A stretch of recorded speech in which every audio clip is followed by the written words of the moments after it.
Diddy's former bodyguard, Gene Deal, has just issued a warning to Diddy's son, Christian, about the danger his life could be in. It turns out that Christian may be the one responsible for the leak of the Cassie footage online, which ultimately played a part in Diddy ending up in jail. This record that King Combs came out with, where he was coming at 50 and coming at everybody, coming at his dad. Like, how you feel about that record? Well, first, I want to say to this young man, before somebody take his head off, because see, that's that new school bull crap that these kids out here, they easy to fly out their mouth with that. You don't invite a man to your private. You don't invite a man to your private unless you doing the Diddy. If two men lay down, how many homos get up? Let me tell you, young man, 2 of them. You understand? So don't invite a man to your private, because that man will see you and take your head off. Especially somebody like 50. You don't send or let a boy do a man's job. I don't know if he need that type of attention or he want that type of attention. Evidently he do.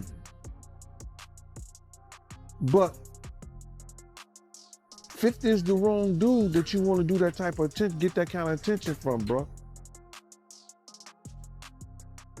In the infamous words of Waka Flocka, that nigga go hard in the paint. And I don't believe that this cat would even put out some trash like that and really didn't know what he was doing. He's teasing the federal government. And I told y'all, the Southern District of New York do not. It seems that Diddy's own son could play a major role in his downfall, potentially contributing to him facing a life sentence for his long list of crimes. See, after he did that shit, something get leaked to the press. Do you notice that, right? Soon as he did that dumb shit, talking about, well, we did this and we did that. We had this over here, y'all went to the wrong house. Some went to, he said, well, we're gonna show you how wrong we are. Yo, CNN, run this. Action, roll 'em. Don't play with the feds, bro. Because you got to realize this. They got a lot of time. All they got is time. In fact, it seems like Christian doesn't show much concern for his father at all. His actions, like celebrating shortly after his dad's court hearing, suggest a lack of seriousness about the situation Diddy is facing. Yeah. I've worked in law enforcement for 27 years, and I had the opportunity to see HIDA. It's a place where they have the state, the feds, the NYPD, the Department of Corrections, and the state police. Yo, this place could be half of a basketball court. That's where they just got lines of computers with officers of all different people and officers just on the internet. Whoever's over that case, whoever's working that case, don't you know they saw that and took it to their boss? Christian Combs was seen celebrating with his girlfriend, Raven, just 2 days after attending his father Diddy's sex trafficking court hearing. In a video shared online, the Love You Better rapper was enjoying the night with Tracy after she spoke at the Essence Festival's Funds panel on Saturday. The couple shared a kiss while dancing, surrounded by friends. Christian proudly declared to the camera that he had the baddest girl in the world. This night out came shortly after a significant family event, as Christian and 5 of his 6 siblings had attended their father's court appearance just 2 days earlier. Diddy, founder of Bad Boy Records, is facing serious charges, and his mother, Janice Combs, was also there to support him, even defending him publicly against what she described as a public lynching. Reports say Diddy entered the courtroom wearing jail clothes and came in through a side door. Despite pleading not guilty, He was denied bail for the third time, and the judge set a trial date for May 5th. What makes matters more concerning is that Christian himself isn't without controversy. Back in April, a lawsuit was filed against him, accusing him of sexually assaulting a woman named Grace Omar K. The incident allegedly took place in late December 2022 while Omar K. was working on a boat charter. She further claims that Christian Combs arrived on the boat heavily intoxicated and made her feel uncomfortable with his excessive attention. The lawsuit states that Christian pressured her into taking shots of tequila, which she believes may have been spiked, and later became aggressive, groping her inappropriately. The suit also mentions audio recordings made by producer Rodney L.O.D. Jones, who was present at the time, and alleges to have hours of footage documenting illegal activities involving Diddy and his team. And she was 25 years old at the time. She believed that the trip would be a, quote, wholesome family excursion, but says it, quote, turned into a hedonistic environment, even describing rampant drug use among sex workers and celebrities who came on board. She believes that the alcohol on the yacht had been laced with drugs because she says women would have one drink and then almost immediately pass out or start falling over. This is, by the way, something that it was also alleged in Jones's lawsuit, that Combs would spike the drinks of different people. But focusing on Christian Combs, Markey says that Christian Combs had been staying at a villa on the shore, but that he would come onto the yacht in the evening to party. And on December 28, 2022, Christian reportedly arrived very intoxicated and then proceeded to pressure Markey to take shots of tequila. This is undoubtedly a major development, as Diddy is now in jail, and even more shocking revelations about him and his family continue to emerge. He's recently been hit with 6 additional lawsuits, and Gene Deal believes Diddy has no chance of winning the upcoming trial. Markey reportedly told Christian, quote, "Excuse me, you don't touch my legs like that. I'll move my legs where I want to. If I want to do this, then I will. You don't touch my legs like that." Markey then says that she told Christian she couldn't stay with him unless it was approved by a supervisor, all of whom she knew would be asleep at the time, so this was a way for her to get out of the situation. She claims that Christian said, "Who can I talk to? I'm going to say I requested you right now." Markey then says she responded with, quote, "Well, you can take your hand off my ass for the first thing." Markey says that she tried to go back to her work, but Christian found her again, wanted her to find him a place to sleep for the night. So she ended up taking him to the cinema room for the yacht, which doubled as a place for people to sleep. And she claims that is when Christian blocked her and groped her, took off his clothes, tried to force her to perform oral sex on him. She says that she was able to fight him off until someone came in. Now, the lawsuit goes on to say that Markey told the yacht captain what happened the very next day, but he didn't believe her, didn't do any sort of real investigation. She says the captain retaliated against her for months after the alleged assault, before ultimately firing her in May of 2023. Now, aside from her account, aside from a potential other witness, right, the person that allegedly walked in on this, what proof is there that this happened? Well, she reportedly has photos of the bruises that she says were caused by this event with Christian Combs. The quote was, "Our attempts to share this proof with Mr. Jones's attorney, Tyrone Blackburn, have been ignored, as Mr. Blackburn refuses to return our calls." Holly goes on to say, "We will address these outlandish allegations in court and take all appropriate action against those who make them."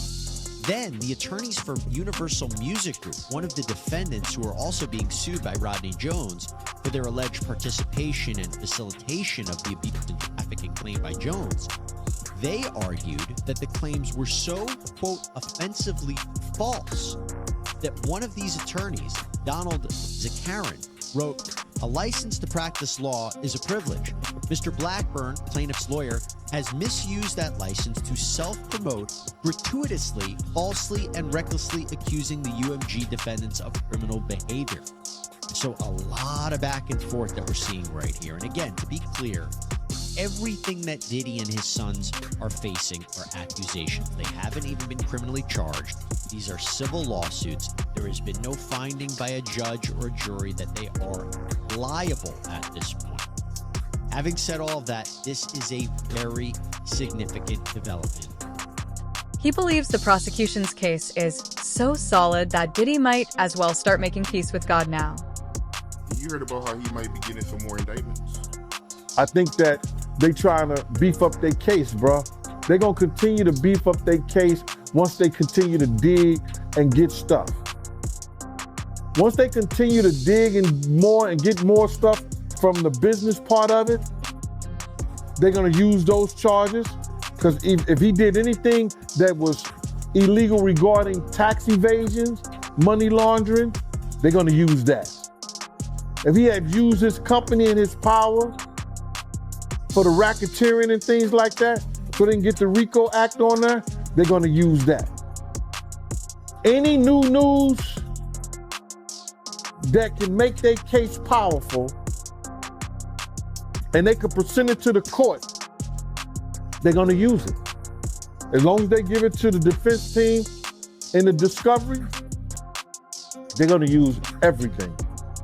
But it's gonna be difficult for Puff to fight his case in jail. You know how hard it is to fight your case and go through every last one of those victims, or whether you know them or not. All that paperwork he had to do, you gotta realize they only get a lawyer like 2 hours, I think. Anywhere from 2 to 4 hours. And maybe on certain days, depending on where you at. How is he gonna fight his case decent in jail? But that's what happens where you lay your head. So you don't see any kind of way he get out of this? Bruh, I would bet whatever I had that he ain't got no chance in hell in getting out of here. All because they already got one witness for the sex trafficking case. And that's all you need. And when you only have to have one witness for the sex trafficking case, even though she may have been a participant, and I'm talking about Cassie, it's gonna be hard for him to fight that one charge. It's interesting that Gene mentioned Diddy's son being in trouble, especially considering the many theories circulating about Diddy himself. Some speculate that Diddy may have been involved in orchestrating hits on artists he didn't see eye to eye with, including Nipsey Hussle. You called Diddy a demon over a comment he made to Nipsey. What made you say that? Like, what's the backstory behind it? But bro, I didn't say he was a demon. I think I said that you gotta watch what you say to these demons. And I might have put him in the same category. But I didn't per se, he's a demon. Now he's done that I projected, I see that demons does. When I seen him picked up that dove, and the dove supposed to be that of new beginning in life, and the dove fell to the ground straight like it was dead. The day he did that ritual in the park before he went to trial with Sean. Bruh. And I'll tell you that story if we talk about Sean. If we talk about Sean today, I'll tell you that story, all right? How about that? Now don't go figure out something to talk to me and ask me about Sean, but yeah, but if we talk about Sean, I'll ask that. But what you was asking me is that, listen here, man. I did not know Nipsey Hussle. I knew of him and the positive things that he was trying to do out there in his community. The music that he was putting out, that I could say, based on conversations that I heard him speak, that the man was spiritually connected. He was a child of God. He had gotten in front of Puffy one time, and he told Puff that he was putting out this music, and I guess Puff was helping him in some kind of way, and he said something. And that what he said was, I need my music and my album to have the same feel of that life after death like Biggie got. Now, you taking a spiritual person who's asking for something. He said, I wanted that same feel as life after death. That same feel was that Biggie got murdered and he went on to sell about 10 million albums or 10 million copies. I was saying, you gotta watch what you say to demons, because it just might come true. You just gotta watch what you say, brother, because God said that you say it by mouth, you believe it in thy heart, and it shall happen. And when you got a strong spirit, and you that type of person, you gotta watch what you say out your mouth. You think it was a good idea for Nipsey to be cool with Diddy?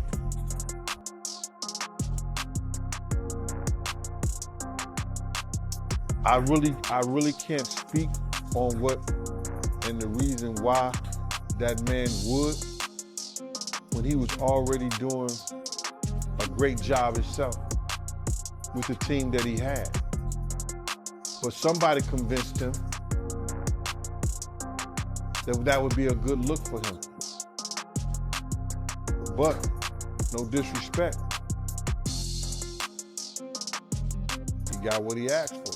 In 2022, Diddy discussed his involvement in executive producing Nipsey Hussle's Victory Lap album, which earned a Grammy nomination for Best Rap Album at the 61st Grammy Awards. During an interview on Real 92.3's The Cruise Show, Diddy, founder of Love Records, shared how Nipsey brought him on as an executive producer just 5 days before the album was finished. Diddy explained that although he had a major role in the project, his name was initially left off the album's executive producer credits. They claiming that she was harassing a female about getting an abortion who was pregnant with Diddy baby. You heard about that? Well, I don't know why she would be named in the lawsuit for that, unless she did something that was illegal. Based on what you're saying, I don't think what she did was illegal. But then I do know that she had a beef with one of Diddy's girl, which was Gina, and they was talking about that back and forth on the internet with each other. Or somebody had posted some of the language and the verbiage between them two when she was saying that telling the girl Gina, if Diddy told you to eat my box, you would do it. So that was showing me that Diddy had some power over both of these individuals. And she was out there being threatening and talking to the girl crazy, and the girl was talking to her crazy, and they put all that on the internet. So, you know, I don't know how it comes to play that that's some kind of federal law that the prosecutors want to use, but it may just be used for the fact that to show the control that Diddy had over these females. So if she say this, if Diddy told you to eat my box, you would do it. What kind of power is that? And this girl said that Diddy had already punched her in the head, kicked her, and did all kind of crazy stuff to her. What we're up against, we did not enter this fray blindly. I wish it was my last such fray. I wish this type of hate behavior wasn't so pervasive. But it is what it is, so we will press on. As I said, our law firms have been retained by 120 individuals at this point to pursue cases in civil court against Sean Diddy Combs.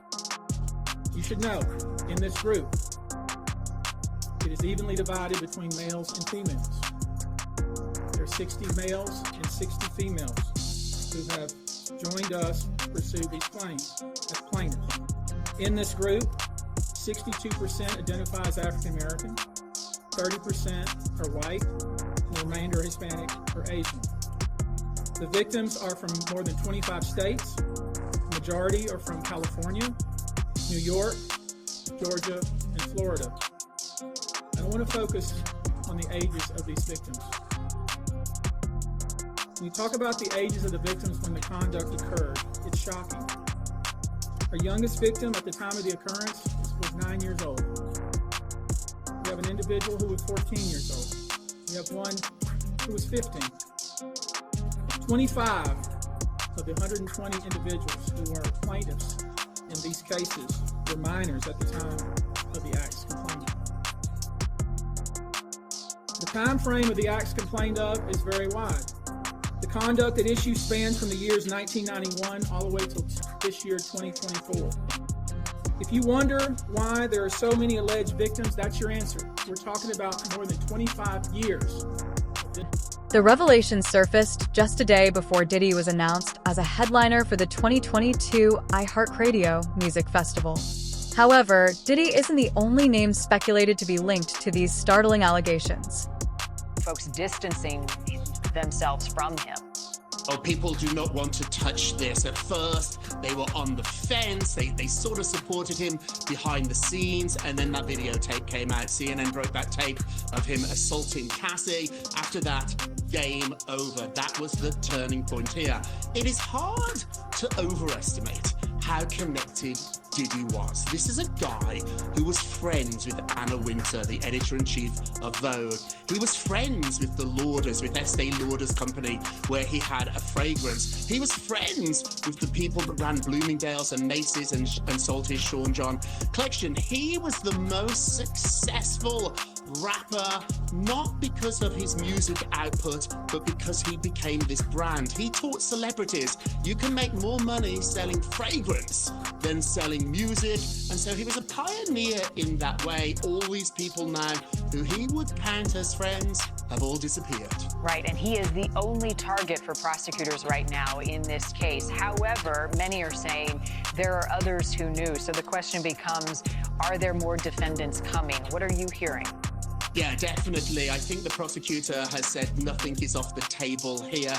There are people around Diddy who have been there for decades. Recently, his longtime publicist, Natalie Moore, who's been there for 20 years, she appears as if she has quit. Her phone is no longer ringing. Her email has been discontinued. Also to his chief of staff, Kristen Karim, who has been with him for several years too. People have called her the Ghislaine Maxwell of this organization. That is nothing that anybody ever wants to be called, and so other people here are involved. I think the scope of this, how big this was, made it impossible for one person to do it all. He had enablers, he had people around him, and now those people are all scrambling, worried if they're going to be indicted next. Yeah, you're right, Rob. This is just the beginning. Shooter recalls that Diddy was focused on using his celebrity-packed parties to keep himself at the center of the entertainment industry.